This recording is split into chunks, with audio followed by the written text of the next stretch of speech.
Alright, so good day everyone. So here we are going to discuss carbon cycle, and based on the explanation we gave, carbon is one of the biogeochemical elements. We mentioned that these biogeochemical elements are the elements that in the cycling process they involve a biological interface. So they are involved in biological processes, biological mechanisms, where we mentioned quite a number of them, including carbon, hydrogen, oxygen, nitrogen, phosphorus, sulfur. These are the major ones, but we can we included, which of course we know that biological processes involve some of those elements, including iron, zinc, manganese, etc., etc. So they are all considered biogeochemicals elements, but the most important ones, like I mentioned, include the carbon, hydrogen, oxygen, nitrogen, phosphorus, and sulfur, which will be or will form the basic parts of our discussion in these classes. So, carbon. Now, defining carbon cycle has to do with the movement of a carbon from one form to another through this biotic and the abiotic component of the ecosystem. So specifically, we say through the atmosphere, lithosphere, and hydrosphere. Being the fact that we already know that carbon is like a key ingredient in living tissue. So we don't talk about the biological role of the carbon itself. Maybe when it comes to nitrogen, phosphorus, we can be able to handpick some of the basic molecules of life that are not possibly produced in the absence of those elements. But for carbon is a basic ingredient, hydrogen is a basic ingredient, oxygen is a basic ingredient. So for the sake of the discussion, instead of talking about hydrogen and oxygen, we just talked about water. Water cycle cover the hydrogen and the oxygen, even though we can individually consider them and look at them. But we decided to look at them in form of water as an element, which maybe will be the last thing we'll discuss. So carbon is actually found abundantly, or let me just put it this way, that we are going to discuss each of this cycle on the title, maybe definition of the cycle itself. And then we will talk about the basic role or the biological role of the element, and then we talk about the process involved in the cycling of the particular element. Then we talk about the human impact, how a human now comes into play to disrupt the cycle. And then what is the repercussion, the impact on the environment. Because when the human interrupts the natural flow of the cycle of the particular element, what are the impact of that intervention of human back now on the environment, of like a backlash to what had happened, and what are the mitigation strategies in some cases. Of course, we will discuss about the mitigation strategies. So we talk about the definition, we talk about the biological role of the element, we talk about the process involved in the cycling, and then we talk about the human impact, the impact on the environment, and then probably or possibly the mitigation strategy. So we already defined carbon cycle here, and we made mention that the major reservoir of carbon is lithosphere, because the bunch amount of carbon is actually being deposited in form of fossil fuel or organic sediments beneath the earth. But we have also a very significant amount of it being in the atmosphere, but even though it's made of basically a negligible quantity of the atmospheric gases, which is 0.003, some say 0.036. But we have also a lot of it being dissolved, almost 60 times of what was contained in the atmosphere being dissolved in form of carbonic acid in our oceans. Even though we will say that the carbon in the atmosphere equilibrates with the carbon in the distance, but it of course serves as a kind of regulator, so to say. It regulates because the concentration in the atmosphere increases. It's also have higher chances of dissolving in the. But we're talking about on the surface, because of course when it's dissolved, it reacts with quite a number of elements like calcium, from a calcium carbonate, which is deposited in the bank and utilized by so many organisms found in the oceans. So, like I said, being the fact that it is the key ingredient, we don't need to talk about the biological role. It is the building block of living organism. So you can't just mention anything that's not made up. So the basic process here we talked about with respect to cycling of carbon is photosynthesis and respiration. Then any other process is just subsidiaries is that help in accomplishing all that or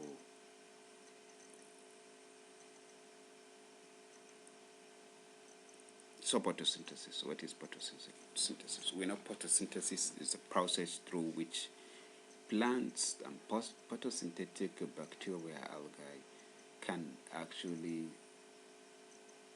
capture carbon in form of carbon dioxide, use this energy and make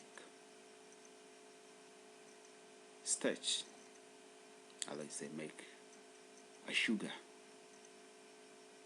or let's say make a molecule that sustain life. So they capture this energy from the sun and they want to store energy. So they use this energy to create a bond, so that whenever this energy is needed, they will break that bond and release that energy and make use of it. How do they store that energy? They store that energy in form of sugar. So you have a bond, carbon-carbon bond in a sugar. Whenever they need it, they will take it, they break it down, and they release that energy in form of ATP, utilize the energy for biological process. And then in the process of breaking it, they need oxygen. So this oxygen is taken, and then they break down the carbon in that sugar to release the CO2. In the process we call respiration. So you can see plant taking carbon dioxide through photosynthesis, and they break it to make carbohydrate, and at the same time they break some part of the carbohydrate during respiration to release CO2. So we have a small cycle there. It comes to the plant and it goes back to respiration. And you have some of these carbohydrates, basically the major of these carbohydrates taken by us and use it as food. The rice and all those food to eat. So the food is eaten by an animal, which is me and you, and then make use of its wealth and during the process of respiration, we get this oxygen going back to the atmosphere. So also, this something happen in the case of bacteria, photosynthetic bacteria, etc. So we also have other processes that lead to the release of carbon, like a natural process. Here we're talking about natural process, volcanic eruption.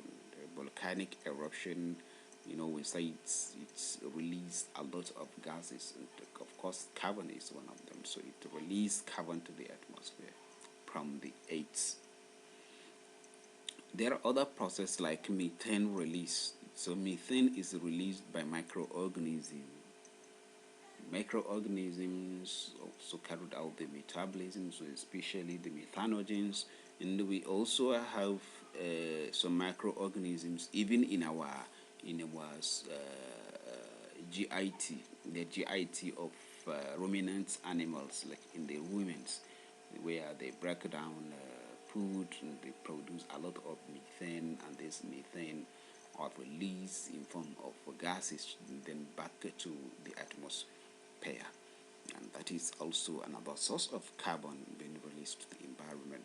So we also have a bunch of this carbon, just like we mentioned, in form of CO2 that dissolve to form a carbonic acid in our oceans. So you have a lot of them being dissolved. Bulk of the carbon also dissolved in the ocean, and at the same time also some of this carbon also release back to the atmosphere from the oceans. So these are some of the processes that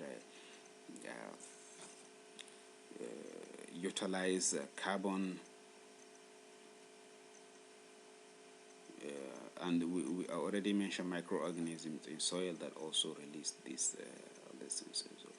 So this is basically some of the processes through which carbon been taken off, then and also released into the atmosphere. We already talked about reservoir. So this is the basic cycle and how it comes from the atmosphere. Just like we mentioned that our atmosphere is the cyclic reservoir of carbon. We have the carbon from the atmosphere being captured, utilized by plants. Plants use it, animals use it, they break it down, and it goes back in form of on dioxide. The animal die and decay. The microorganism use it. Microorganism release carbon dioxide, and some release in form of methane. Some of it dissolve in oceans, and some of it also escape from oceans. The microorganisms also make use of it to release it in form of methane, etc., etc. So this is how carbon recycled. Of course, some of this carbon will now join the geological reservoir, where the dead decaying organisms will now be buried under the eighth, and over our geological period of time, they will also become part of the fossil fuel. So this is basically how the process occurs. So what now we'll talk about the impact of human. How does the human intervention comes in and in the process interrupt, or let me say add more carbon to the environment. So human process like bush burning, the forest fire. Remember, our forest, our bush, the green area serve as the major carbon sink. So human activities like bush burning, first of all, apart from preventing those or stopping the sinking or the collection of carbon from the atmosphere through photosynthesis by those green plants, you at the same time also burn this because they are made up of carbon themselves. and they release the carbon into the atmosphere. So you are releasing the carbon into the atmosphere in the system, and at the same time preventing them from taking in this carbon from the atmosphere. So in a way, you are increasing the concentration of carbon in the atmosphere. Now, human activities also, we have industrial emission. Have a lot of industries that release a lot of carbon into the environment, a lot of carbon into the atmosphere, into the environment, thereby increasing the carbon due to industrial activities. And industrial activities, we produce a lot of things in our industries. Combustion of fossil fuel. So also combustion of fossil fuel, where we have man above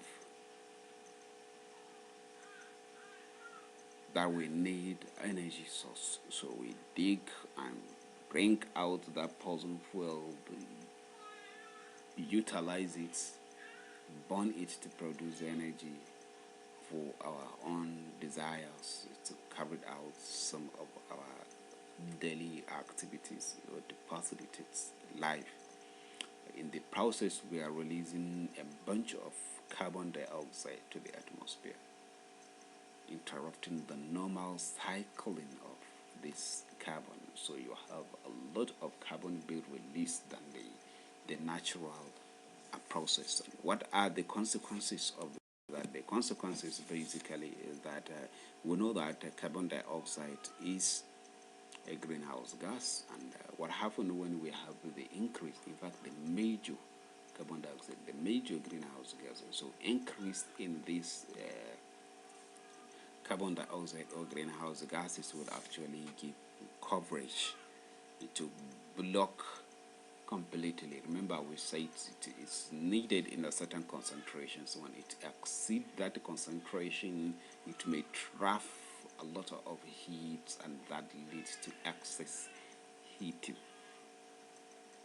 This excess heating is what we call, or would lead to increase in a global temperature. This increase in the global temperature is what's referred to as global warming. And what are the consequences attributed to the global warming? The consequences is, of course, you might have an idea of the consequences, of which include the fact that it may affect raining. Of course, what happens is that we know how it rains. When we have the water vapor evaporating, they go off. When they go off, the higher you go, the cooler it becomes. Before you reach that distance, because all these things happen even within the troposphere, where so as it leaves the eight, it goes off, it becomes cooler, and then the entropy drop. So the water or the vapor, the particles in the water vapor will now come together, they condense until when they change a form to liquid, where they come down in form of condensation. So but when the temperature increase to the point that the condensation is not possible, so it's not possible to run. So you will see the water is not there is no rain. It is not raining, so agricultural production will be interrupted. The food production will go, and then once there is no food, it's a disaster. So some of the things that are associated with what we call the climate change. So what are the mitigation strategies? The mitigation strategies, basically we have increase in carbon sink. It has nothing to do with you as a biologist. but it just increased a land that contain the plants, the grasses, in which these grasses can take off the excess of carbon from the atmosphere, so that the greenhouse gases will be reduced, so that at least it will moderate the level of greenhouse gases, so that it will maintain the normal heating in the surrounding. The second one, we said bioenergy. Bioenergy to replace the use of this, because human above civilized world to make life easy. So fuel in form of energy, the fossil fuel, it helps a lot in transportation and so many things. So instead, you can replace it with bioenergy, which is a bit more healthier, and it's released less than what was released or was released by the fossil fuel. So bioenergy is a biochemistry. You can actually, this is where you can do a lot of research, come up with the bioenergy that even have a less damaging effects with respect to disrupting the environment, the environmental safety. Like we also mentioned that apart from the fact that climate change is affected, and then this affects the raining, it's maybe instead of raining for in a year for 6 months in some areas, in some areas it's months, also it rain all through the year. In some areas it rain for 6 months, 4 months, some even 1 month or something like that.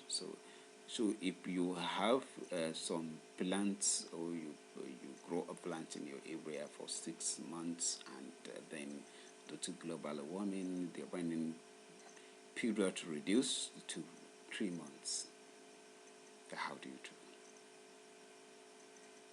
So you can come up with crops that are stress tolerant. Maybe you have a crop that only you can that stays for 5 months before they got ripe, before they matured, and produce crops that you eat. But because of this, then the plants will have to dry along the way due to droughts, and then there is no food. So as a biochemist, you can come up with a way you can produce a plant that can actually resist, or that can tolerate these droughts or even heat, because the global increased heating. So you have a plant also that can withstand the heating, so that it will not die.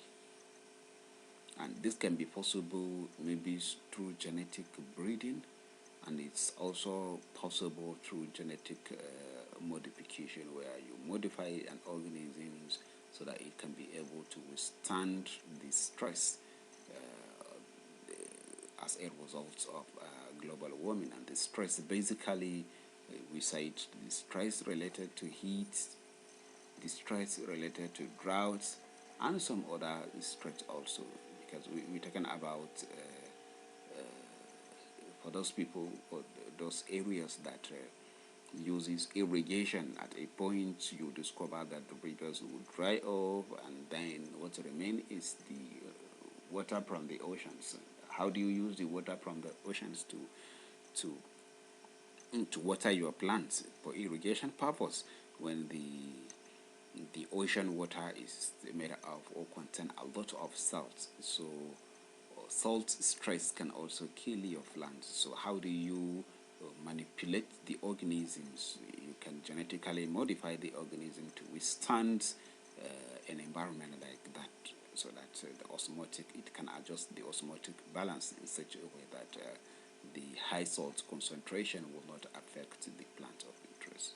So also the drought, so also the heat, etc., etc. So I think that is all about carbon cycle.